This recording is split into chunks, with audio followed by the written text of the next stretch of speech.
let's have Dean, can I see on your mark there, please? Place your hands behind your head. I think you probably want to get him a little closer. You're going to have him walk back a little bit. All right, walk back a little bit. Be careful. When we knew we were going to have this shootout in episode 513, that would ultimately lead to poor Hank's demise and poor Gomez's demise as well. Very early on, I did my best to ensure that Michelle MacLaren would get to direct that particular episode. Actually, today we are at Tahalli, and today is the day that Hank finally arrests Walt. Hey, Mark. Good luck, everybody. Ready for Bryan? And action. Come ahead, Bryan.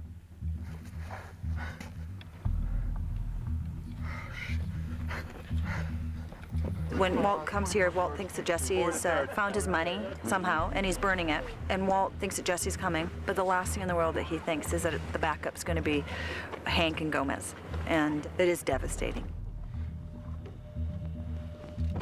The betrayal from Jesse, you know, he's equally culpable in every single thing that we've done. And he's playing with the cops now.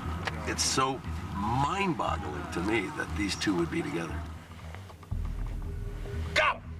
The face-off between Walt and Hank has been at the center of this story, and this is where it ends. Stop! Turn around! Well, you know, I knew it was coming, and I knew from the beginning of the season, you know, Vince sat me down and kind of explained the arc. The thing about it is they allow Hank to catch him, because Hank says, all I want to do is slap the handcuffs on him, and he does. So in a way, his life had meaning in a way, because he did what the goal that he wanted to do. Walter White, you have the right to remain silent. Anything you say can and will be used against you in a court of law.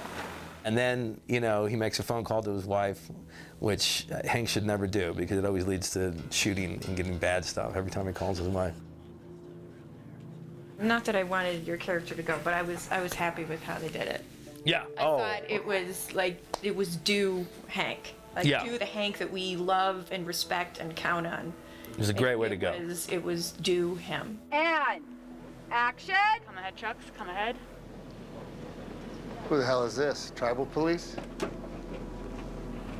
Jack and his guys pull up, and they all pull out their guns, and Hank and Gomez are outmanned. Hey, police! Drop your weapon! And in that moment, Hank knows he's done. He's done for. But he's not going to go down without trying, and he's not going to go down quietly. You're going to... Because this is a massacre. All right, guys, we're going hot. Nothing more exciting on set when they go, guns are hot! Yeah! All right, weapons are going hot. Here we go. So while we're... Weapons hot. Here we go, weapons are hot. Look at Kenny. All right, we're going to give Kenny a visual. That means he's going to look at you. He's going to a little glance like you're doing, very subtle.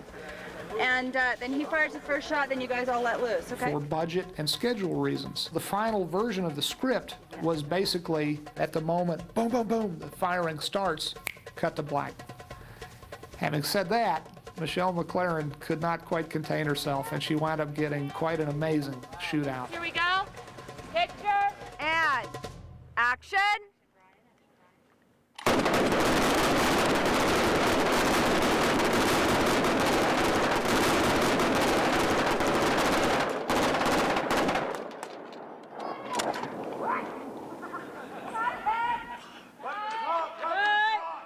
Weapons hot. Staying clear. First blast. Feel the excitement. So how did that feel, you guys? We said that was like 3 Red Bulls. It was surprisingly intense, fucking man. intense. Yeah, it is. The ground is like, boom, boom, boom. What the fuck, man? Are they really shooting at us? You don't even have to act when you start hearing that stuff, man. You just duck. Yeah. If I had a gun range next to my house, not a pot of coffee, I'd go shoot a couple off. You're buzzing all day. That'll wake you up. It'll wake you up in the morning for sure. The gunfight created a wound. The band, the holder part of my watch band broke.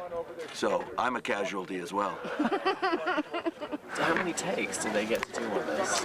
As many as we like. Yes. More the Till they better. run out of ammo. More the better. Right. I need another one.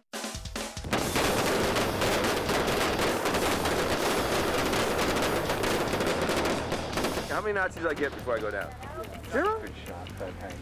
Shouldn't we get one Nazi at least? How many times do you feel like you pulled the trigger before you got there? You break some windshields, though. I break some windshields? Good shooting.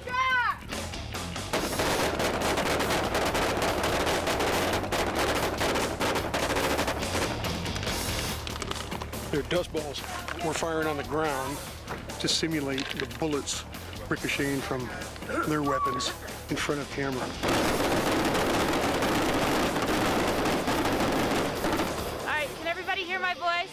Anyone that doesn't have to be next to a manned-operated camera must be in a safety zone back behind our vehicles. So what's happening now is we have several hits that are going to happen on the dually and the Crown Vic, a variety of pistol and shotgun blasts that are being shot by Hank and Gomez, but of course they're not actually shooting them.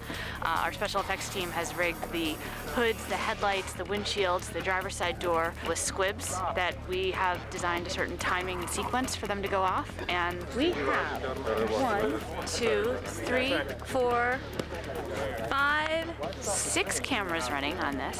Like right around there. Yeah, I know. And Michelle is looking at every single camera to make sure it's exactly the shot she wants, because we only want to do this once. Is that what you had in mind?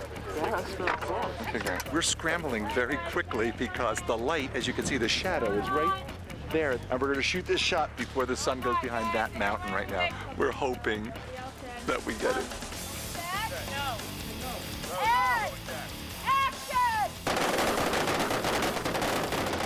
Everybody was very focused, super professional, very serious about the weapons, but we had a good time doing it. Cut it! Totally fucking missed us, bitch. Cut it! Go hard! Oh, man, that's a great comeback. Motherfuckers. Thanks very much, everybody. Good stuff today.